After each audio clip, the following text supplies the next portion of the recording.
Welcome to Truth Talk Live. All right, let's talk. The truth is, I can't hide it. I can't hold it no more. A daily program powered by the Truth Network, This is kind of a great thing, and I'll tell you why. where pop culture, current events, and theology all come together. Speak Your mind. And now, here's today's Truth Talk Live host. Good afternoon and welcome to Truth Talk Live. This is your host, Russ East. I'm sitting in for my friend, Stu Epperson. Today's episode, we have a very somber topic, but it's a topic that we must discuss. We must continue to grieve with the body of Christ. We must continue the work of, you know who I'm talking about, of our friend, Charlie Kirk, whom we lost tragically this last week. And so on today's Truth Talk Live, we're going to continue this discussion. I have my friend, Dr. Corey Miller. He's the president for Ratio Christi. It is a ministry that is on college campuses all across America. Corey, I want to ask you a question here. How should Christians process the loss of Charlie Kirk? Well, Russ, thanks for having me on. First, I would say grieve. It is something definitely we should all be grieving about as humans, not just as Christians. But in the processing of this, we need to figure out why this happened. What was it that drove the shooter to do this? And we're seeing a series of these shooters that are predominantly coming from an ideological motivation that is data-driven. People have a propensity to become violent against people that hold traditional values on marriage, sexuality, and other things like that, even though that is the history of the world until 15 minutes ago, you know, in terms of the trans issue that came up right before his being shot. But I think we need to understand that what is downstream is politics and culture. What is upstream is education.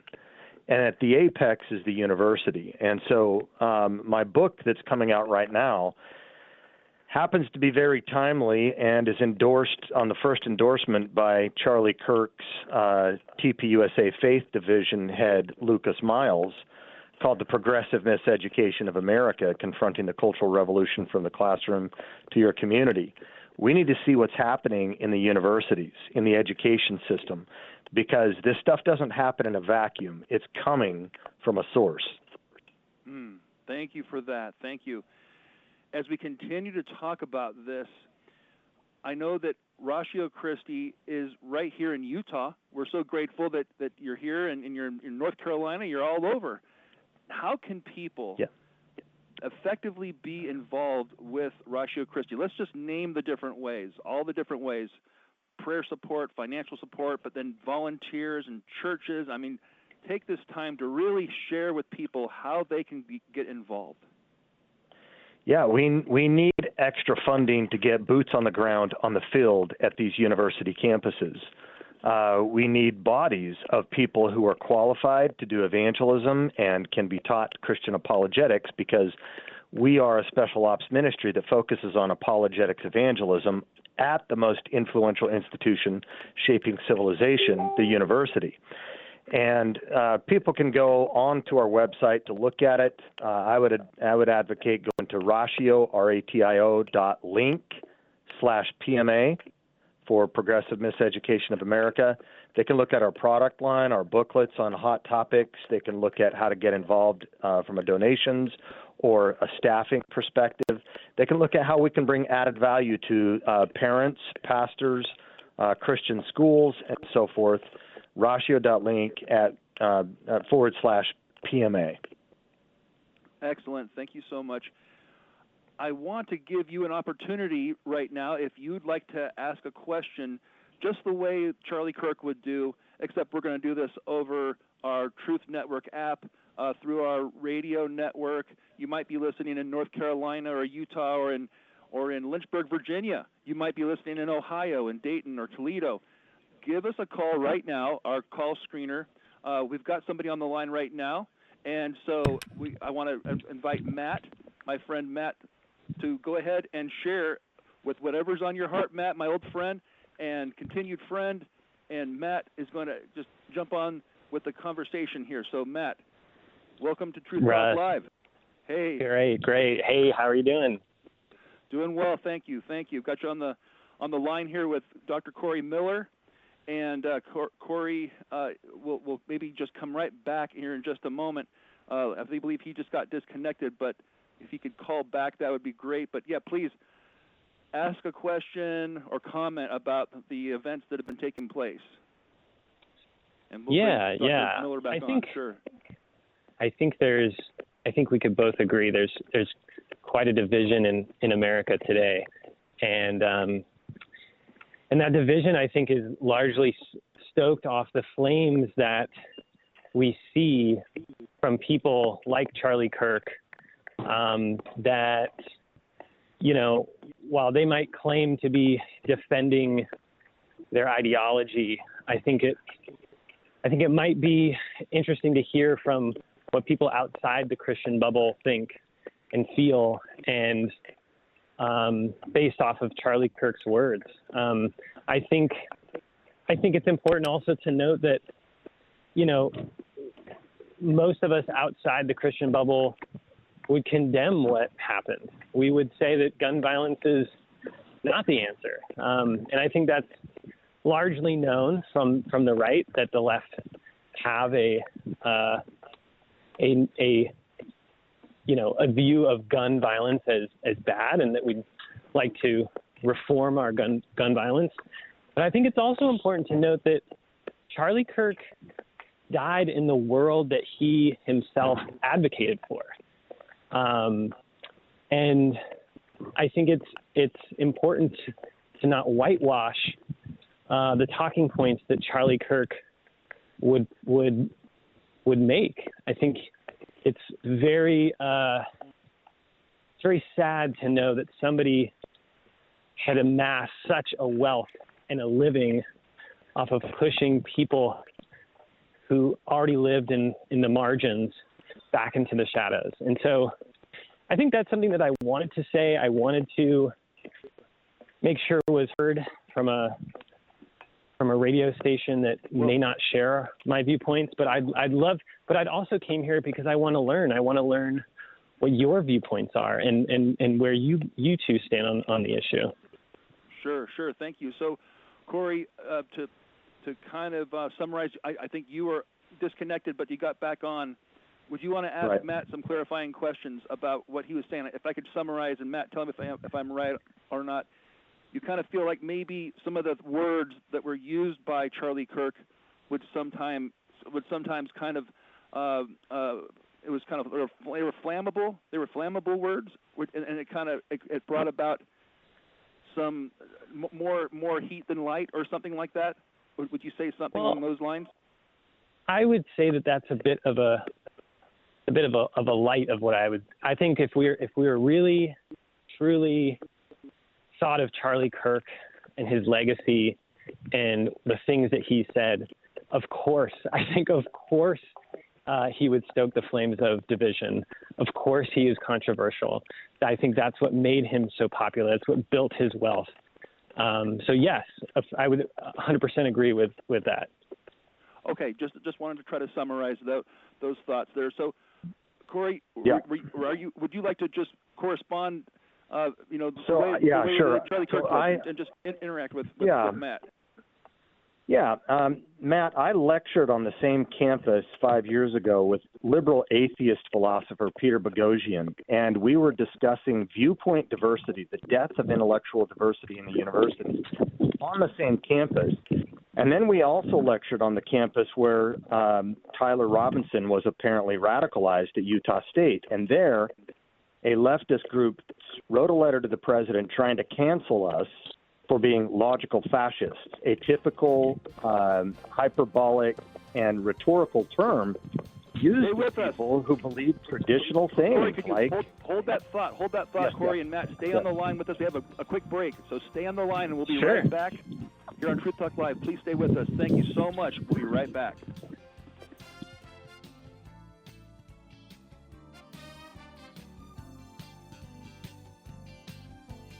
Truth Talk Live.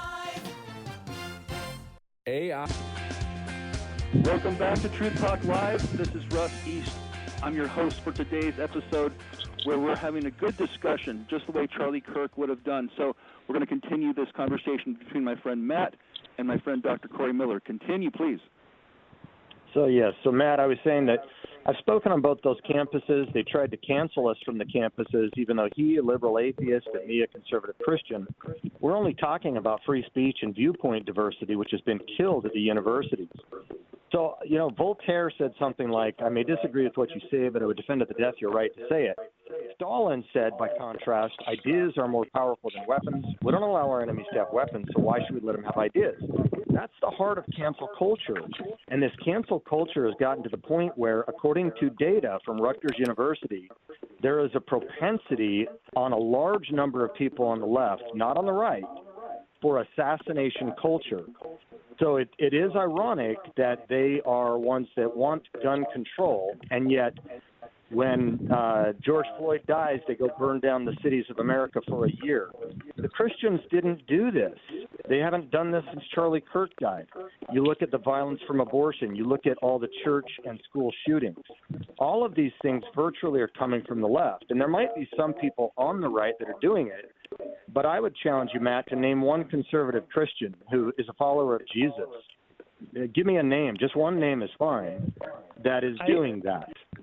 I find, I don't know you. I don't know your where your ideology comes from, but I find it almost humorous to say that, but then also forget what had happened on January 6th. I think this points to the main point that I made in the very beginning, which is there is division on both sides. There is this feeling of disenfranchisement on both sides. Both sides don't feel like they're being heard. We're in a society where the poor are getting poorer and the rich are getting richer. And we have these commentators who are saying things that are stoking the flames for hatred. And I know you want to talk about freedom of speech, but I hate to put that fire out, but you and I probably agree on the freedom of speech. We agree that we should be able to talk these ideas out. I agree that Charlie Kirk shouldn't have been shot. I agree that this was a devastating event, and nobody in their right mind would say that they want this to happen. And I think the reason that you may be seeing a response from the left is because of the toxicity and the. So Matt, what is toxic that Charlie Kirk or conservative Christians say? Is it that we believe that marriage is one man and one woman, or that the transgender idea is not real? What is toxic about what we say to get people to assassinate us? Because in the Rutgers study, if you haven't seen it, sure, I can definitely answer that question for you. Over half of those who self-identified as left of center, 56%, report that if someone murdered Donald Trump, they would at least be justified, and 52%, I think it was, for Elon Musk. So we're not, even when you bring up January 6th, the only person murdered on J6 was a Trump-supporting female military person, and $1 million damage was done. $2 billion, $2 billion was done across. I don't mean to interrupt. I think we can go back and forth for quite a while because, like I said, I agree with you. Name one conservative Christian who did the same thing.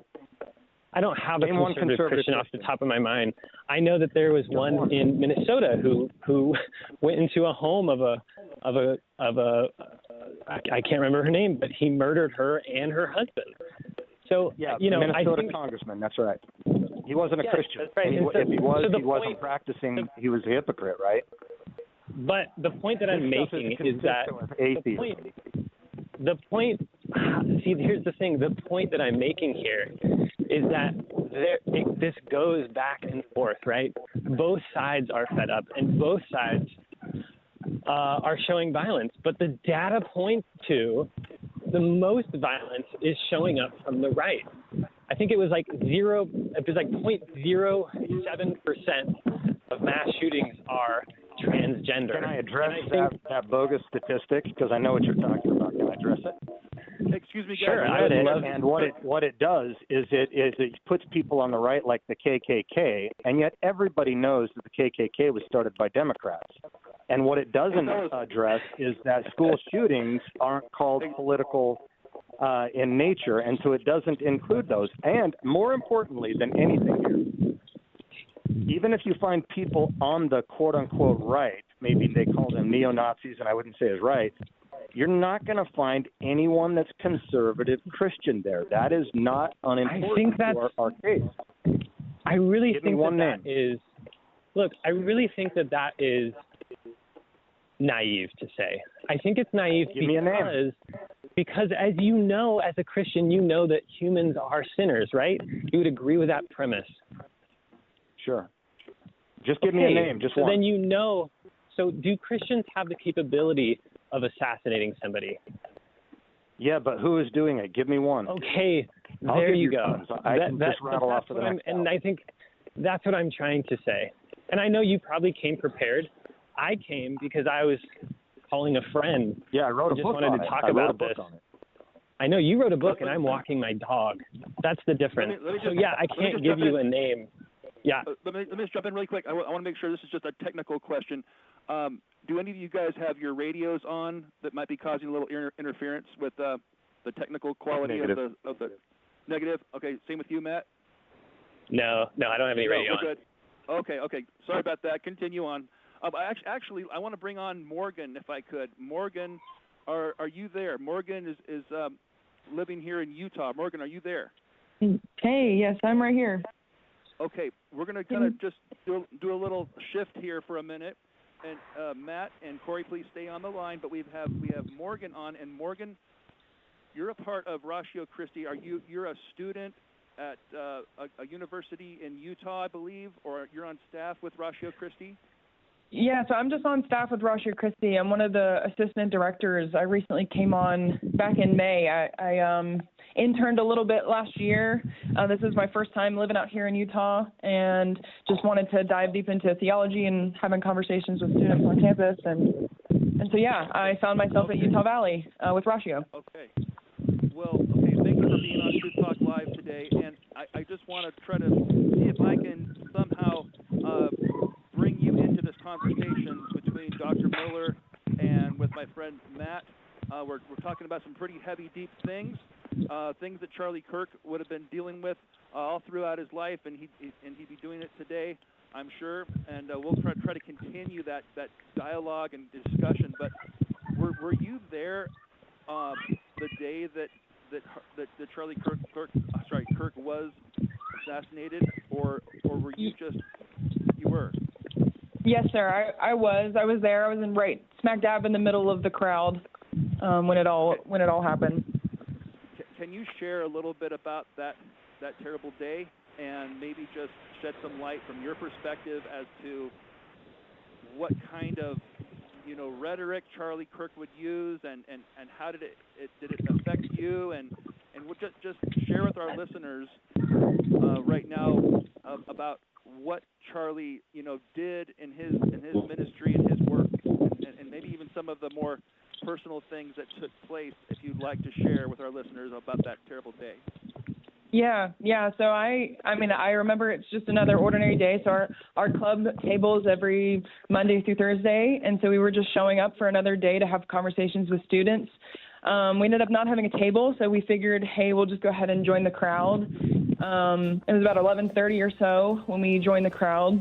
That was me and my director and his family were there. He had some of his younger children. Morgan, hold that thought. Morgan, hold that thought. Yes. We have a break we have to take. Please stay with us. We're just getting started. Yep. So sorry we have to do a hard break. We'll be right back, though, here on Truth Talk Live. We're talking about some very, very important topics. Stay with us. We'll be right back.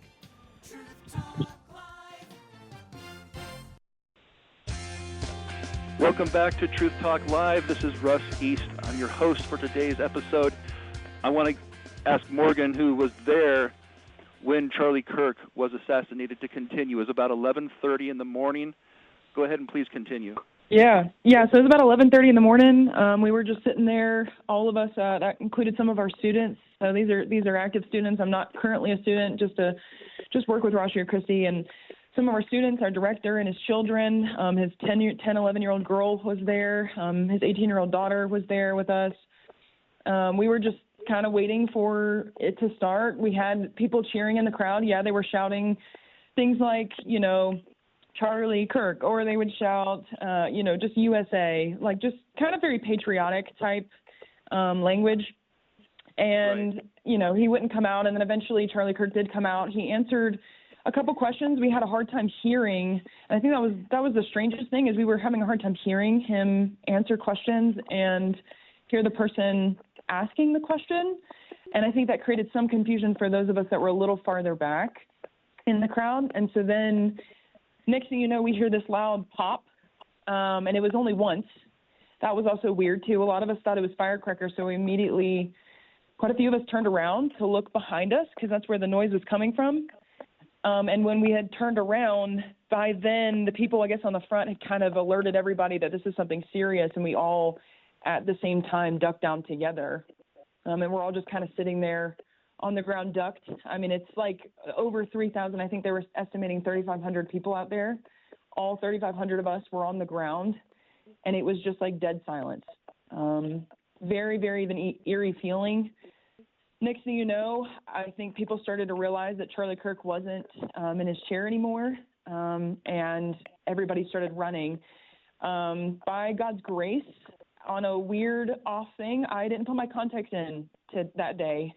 And so I physically from afar couldn't see Charlie Kirk down. I didn't see the blood or anything, but I have friends and students and my director and his daughter that vividly remember every bit of that tragic moment.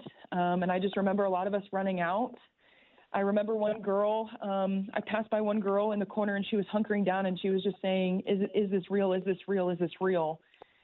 And I just felt overwhelmed in the moment of, one, the Lord, like the Holy Spirit is so present and active, and you don't realize in moments like this, but he definitely was present with me. The Lord was, and he said, everything's going to be okay. I need you to stop with this girl and just hold her hand. And so I proceeded to hold her hand. I mean, her eyes are super big. She is just hyperventilating, just can't even catch her breath. And she's just holding my hand as we're just waiting. I mean, no more shots were going off. I think that was what we were waiting for. We were almost basically like sitting ducks in that amphitheater, and we were waiting for more to go off, but none ever did. And so I ended up just, finished holding her hand, and she got up and was ready to move. Her friends kind of met with her, and they moved along, and I ended up just quickly getting to the parking deck, getting in my car, and driving home before they locked the whole campus down. But it was definitely, it was a lot. It was overwhelming. I definitely was taking some time to catch my breath hours later, just because of the adrenaline. Yes, of course. Well, thank you for sharing those very personal and horrific details of what happened that day. Let me just pose a topic here to kind of shift a little bit from what Corey and Matt were talking about, but I want to try to bring Morgan and Matt together on a conversation. Matt, could we just talk about maybe with Morgan? Could you ask Morgan a question about the identity of who Jesus is? Can we talk about Jesus a little bit, because I would be remiss, as you know, I've known you for 20 years or so. Yeah. Can we talk about that a little bit as to, and maybe Morgan could maybe pose a question as to the identity of Jesus. One of the things that Charlie Kirk did, I think, really well was to define things. He would give definitions of things, and so Jesus said, unless you believe that I am He, you will die in your sins. So could we have that conversation right now? Matt, could you ask a question that might be a little challenging for Morgan, just about maybe something about Christ that maybe you've been wrestling with, or that you would like to get some more information. Maybe you have not been given a satisfying answer about who Jesus is. Yeah, definitely. And let me just start by saying, Morgan, I'm so sorry that you experienced what you experienced, and I know that, gun violence everywhere is something that we don't want to see. We don't want to experience, and so for that, I just want to say, I'm so sorry that you had to witness that and you had to experience that. In terms of the question that I have for you about this identity of Jesus, what would you say? Charlie Kirk, as we all know, is known for being controversial, known for inciting, speech that definitely pushed people who already felt marginalized back into the shadows. So I'm curious as to what am I missing about Charlie Kirk that represents Jesus to so many? Because I didn't see that in Charlie Kirk. I didn't see this whitewashed version that people are portraying him now in Christian circles. So maybe help me understand that aspect of Charlie Kirk that I missed. Yeah, I think my first thought to even know what Charlie did, I mean, I would watch him as much as I would see clips just come across my YouTube and my Facebook and everything like that. And constantly it's always set up in this dialogue of, hey, the student comes up and asks a question, and because the student asks the question, Charlie gives the answer. And so even if the answer isn't something that maybe the student wanted or expected or anticipated for it to come across the way it did, I think, especially the way we do things at Ratio, we're super big on asking questions. So if there is a question that's asked, whether from the student side or from our side, like the person who's saying it has the right to their answer, however they want. So I think for me, like having that background of like, I just kind of sit into this role of, if I'm asked a question by a student, I'm going to get an answer regardless. I think I do. We talk about being salt of like, yes, there is a amount of seasoning to your words that like, hey, know your audience, right? Of course. But I think when I have watched Charlie Kirk and kind of what everybody's seeing him as this hero, the Jesus figure that I follow, that I know of, the whole reason why I follow him is because, like you said earlier, I am a sinner and I will do wrong because of my human condition, but because I have the Holy Spirit, I have the ability to act against my flesh. So I think while, I may do things that aren't kosher as a Christian, you can at least look at my life and go, hey, there is this upward trajectory of I'm becoming more like Christ. So I guess in defense of Charlie Kirk, the only thing that I would say is like if, him being a true believer in the Jesus Christ that I know, that it doesn't matter. It does matter. Knowing that you've repented and put your faith and trust in Jesus looks like, hey, my life is going to look like this upward trajectory. And I'm not working this upward trajectory because of God's going to love me more or Jesus is going to love me more if I do these things or if I sin less. It's no, he already loves me the way I am right now. And therefore I have the freedom now to walk out kindness and love and faith and gentleness. So could I say that Charlie Kirk, I don't know, go ahead if you have something. No, go ahead. Please finish that, please. And then I have a quick comment. So for if Charlie Kirk, and I didn't watch every single video, so to say I have this from the time he started his career to the time he, unfortunately it ended, I don't have a clear picture, of, well, this moment that we got a 5-second clip of, it sounds like he's saying this really hateful thing, when in reality, maybe, I don't know, by default, maybe he had a bad day. Maybe he woke up that morning and, it didn't come off as nicely as it should have.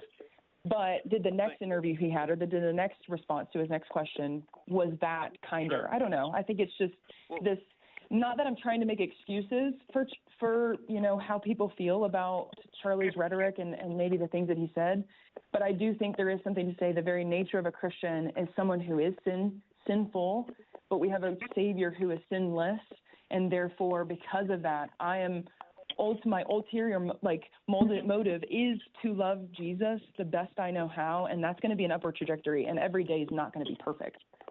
I want to hear what Corey has to say to this question, but I'd like to just jump in really quick. Matt, I would like to just say that Jesus, of course, when he was interacting with like the Pharisees, there were times contextually, depending on who he's talking to, he was very direct. He was very much, he would call things as they were, and these Pharisees were bringing about a form of religion that was all man-made. It was not following those things from the Old Testament. It was not adhering to the principles of making the temple as a place of prayer. It was, Jesus turned those tables over in the temple. So just a couple examples, I think, where yes, Jesus would be very kind and calm and things like with the woman at the well, but also with the Pharisees, for instance. I mean, he was pretty strong. He was pretty strong in his words, but he was truthful. And like I went I had a CT scan in my heart, and I was told that there might be something going on there, and so there's a sense of being direct that I want people to be direct with me, not rude, but I think sometimes we can be in denial, and so we need someone to be direct. Corey, what would you say to Matt's question?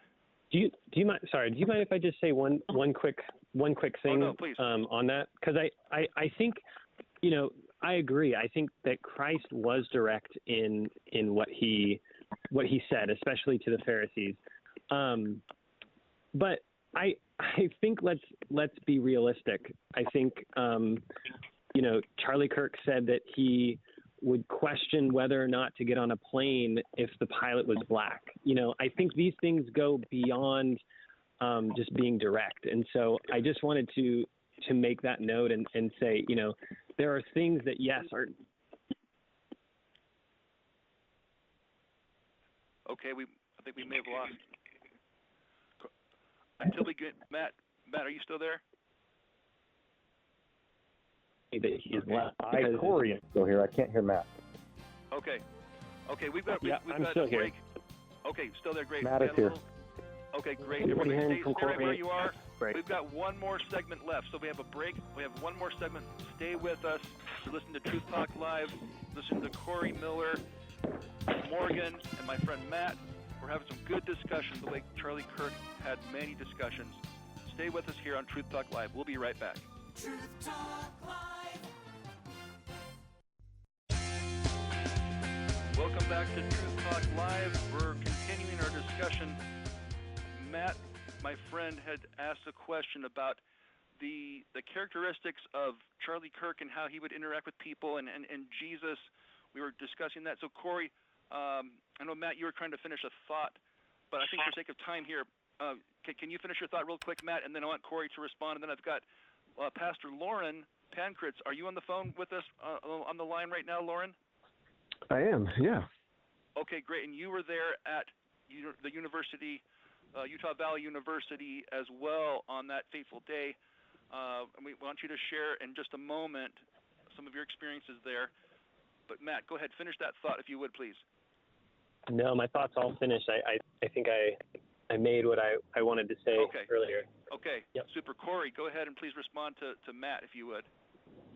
Sure. I would just challenge anyone listening to get the context around the statements that social media puts out when they rip things from context. I doubt that he really ever said those words. And if he did, you need to have the context surrounding them, because the fact of the matter is, this is the reason that I was getting at with my point. The reason why you don't have very many, if hardly any, statistics on the right of conservative Christians doing this, and you've got a load of people on the left, is not because the people on the right are better people and the people on the left are worse people. It's because followers follow, and those who are truly followers of Jesus believe that God is the reality, the ultimate reality, and he provides the sanctity of human life so that all lives matter, black, white, and polka dot. And if we are followers of Christ, we believe that. On the other hand, as I was just reading philosopher Peter Singer's book, the most formal, probably famous philosopher in moral philosophy in the United States, the unsanctifying of human life. His point is that if there is no God, there is no sanctifier and therefore no sanctity of human life. On the left, they are more secular than religious, and that probably accounts for a low view of human life and a low threshold. Why, even if Charlie Kirk said that, other people on the left say equally as worse, if not worse things, but neither of those should justify canceling someone's life, liberty, and the pursuit of happiness. I agree. I would 100% agree with you. Please look up Charlie Kirk and the things that he has said. Look up when he taught, see what he says about Martin Luther King. See what he says about the Civil Rights Act. See what he says about those things. Please look them up. Do not take my word for it. Okay, super. Excellent. Let's bring Pastor Lauren. Pastor Lauren, would you share with our listeners a little bit about your experience there at the Utah Valley University and how it impacted you at the event with Charlie Kirk? Yeah, absolutely. It's been it was a traumatic day, I can tell you that. I had not had a ton of exposure, but I'd watched some of his videos here and there. And you know how social media goes. When you watched a few of those videos, they start loading your algorithm a little bit. And so I'd seen a few more. And usually what I see are just little snippets of his conversations with people. And it often made me kind of wonder, like, how would this look in real life, or how would this look in real time? Is this just these little context of conversations are they cut wrong? Are they out of, context and things? And so I always kind of thought, man, it'd be really cool if you ever came to Utah to go to one of those events. And so when I heard that he was coming, I decided to make plans to go, and was kind of in a sea of people. I was probably about 15 yards away from the front. I got there. Actually, I thought the news report said it was supposed to be there from 10 to noon. So at least that's what I thought. So I got there kind of early. I was there a little bit before 10 and just kind of waiting. The event didn't start till noon, and so I was there getting a little extra sun that day. But met some great people, and met some people from Ratio Christi that were there, and had some good conversations with other folks that were just kind of standing around waiting. But it seemed like the crowd anyway. It was several thousand people, and I think they were probably mostly Charlie Kirk fans, because when he'd come out, everyone would be cheering and exuberant, And the first question that came was, you guys may have already gone over all this, but it was actually a pretty interesting one, just from my perspective, because it was on Mormonism. The person was challenging him and made the claim, first question, that Mormonism is more historically accurate than Protestant Christianity, and that made for some interesting dialogue, and actually provided Charlie with the opportunity to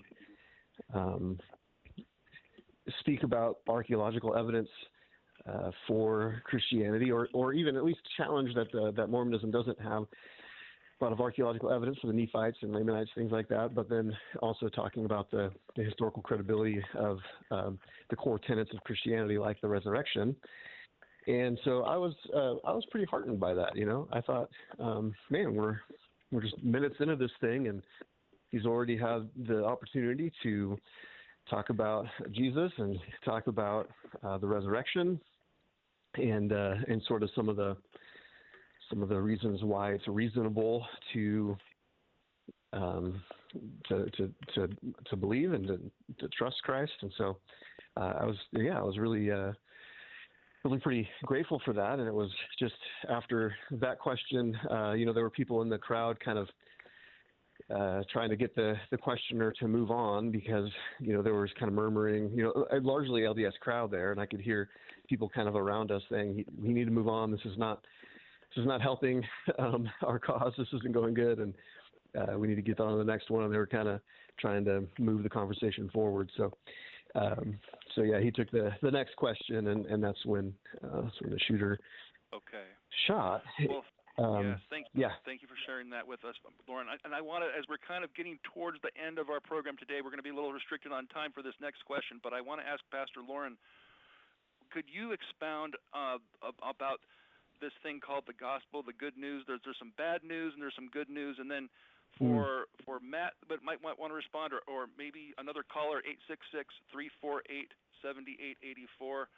We can try to bring you on, but I don't want this program to end without Lauren sharing the gospel. Yeah. Would you just share that message for us in a succinct kind of way? Oh, absolutely, man. Okay. And it's a great question. I think, I saw in our own church on Sunday, there's a lot more people coming, a lot of extra people, I think, coming to church right now because they're asking that question, all the crazy things that are going on in the world. Is there some good news somewhere? Is there something? I think the biblical narrative, what God reveals to us, what we see there is that we're all accountable to our Creator who created us, and we have all in our own choices made choices and had thoughts and actions and attitudes, behaviors that have not honored God. And the Bible tells us that those the wages of that sin, that's what sin is rebellion against God and His ways. And as we've sinned, we find ourselves separated from God. And while we can't fix that, God in His love for us has sent His Son to bear the full penalty of our sins on the cross, so that as we turn from our life that we're living in rebellion to Him and put our hope and our trust in Jesus, we have an eternity with Him to look forward to. And so the good news is that while we're lost in rebellion, we're not irredeemable. God in His love for us has redeemed us. He has given us new life. He makes us a new creature. He makes us a new creation. We have life now and forever in God, and walking with Him and knowing Him and being changed by Him, by His Spirit. And so a lot of good things. And so I think that's the message that we do want people to hear. We trade our sin. All we do is we bring our sin to Christ, and He gives us His righteousness as a gift, and that can be done by just simple childlike faith in what Jesus did on the cross. He took our punishment. He paid the sin debt, and that's a powerful, powerful truth. Any comments about that, Matt, that you'd like to bring to a good question? I want to where are the holes in that, my friend? Where are the holes in that? What kind of an amazing gift isn't that? Would you say? What would you have to say? Would you have any roadblocks to that? Well, I think for me, one, just thank you for having me on, and I know that your viewers aren't necessarily in line with my ideology, but I would frame it up a little differently. I would say questioning things has opened many doors for me and opened my eyes. I think it's to say that my specific belief about things, and not thinking that maybe Buddhists have something right, or maybe Catholics have something right, or and to think that my specific branch of belief in this specific God, when there have been hundreds, if not thousands, or even millions of other types of gods that have been worshipped over the history of our planet, to think that so narrowly, and to think that your God must be the key that opens the door to a thing called heaven, I think, can in the long term divide us. It can harm us. And I think that if this is something that gives you peace, then great. That's fantastic. Continue with it. But also recognize that this harms other people. You got it, Russ. I appreciate you having me on. Thank you, Matt. Thank you, Corey. Thank you, Pastor Lauren. You've been listening to Truth Talk Live. I've been your host, Russ East. It's been a privilege and an honor to be with all of you. We'll continue this discussion. Open your mouth. Ask God for boldness to lovingly share grace and truth. We'll see you again here on Truth Talk Live.